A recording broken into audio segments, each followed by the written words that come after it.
ইসলামী ছাত্র শিবিরের কেন্দ্রীয় কমিটির বিতর্ক সম্পাদক আবু নাসির মোহাম্মদ তুহা বলেছেন, শহীদ আব্দুল মালেক বৈষম্যমুক্ত ইসলামী সমাজ ব্যবস্থা গঠনের স্বপ্ন দেখতেন, আর সেই সমাজের মানুষ গঠনের জন্য তিনি শিক্ষা ব্যবস্থা পরিবর্তনের কথা বলেছেন।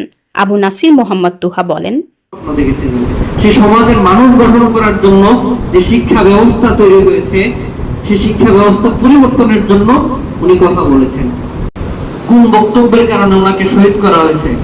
খুব লম্বা সময়ের বক্তব্য না, 5 মিনিটের বক্তব্য। সে বক্তব্যটা আমরা যারা ইসলামে আন্দোলন করছি, আমরা যারা পরবর্তী প্রজন্ম যারা আল্লাহর জন্য কাজ করছি, তাদেরকে অবশ্যই এই জিনিসগুলো স্মরণে রাখতে হবে। আজ থেকে 57 বছর আগে ভাই যেভাবে বলে গিয়েছেন সাবলীল ভাষায়, আমরা এখানে যারা উপস্থিত আছি, যারা তার উত্তরসূরি দাবি করি, তারা এখনো নিজেদেরকে সে বক্তব্য ধারণ করার মতো করে গঠন করতে পারেন নাই। 15ই আগস্ট ইসলামী শিক্ষা দিবস উপলক্ষে আলোচনা সভায় প্রধান আলোচক হিসেবে বক্তৃতাকালে তিনি এসব কথা বলেন। শনিবার সকালে ধনুট উপজেলা মডেল মসজিদ মিলনায়তনে ইসলামী ছাত্র শিবির বগুড়া জেলা পূর্ব শাখা এই অনুষ্ঠানের আয়োজন করেন।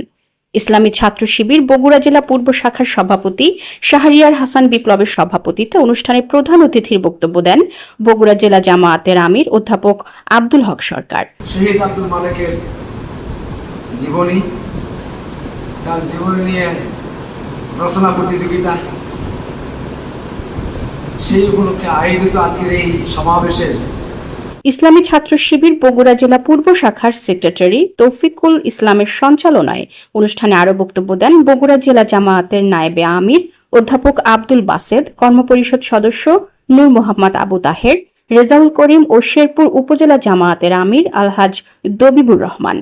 আলোচনা সভা শেষে ইসলামী শিক্ষা আন্দোলনের অগ্রপথিক শহীদ আব্দুল মালেকের শাহাদাত বার্ষিকী উপলক্ষে রচনা প্রতিযোগিতায় অংশগ্রহণকারী শিক্ষার্থীদের মাঝে পুরস্কার বিতরণ করা হয়।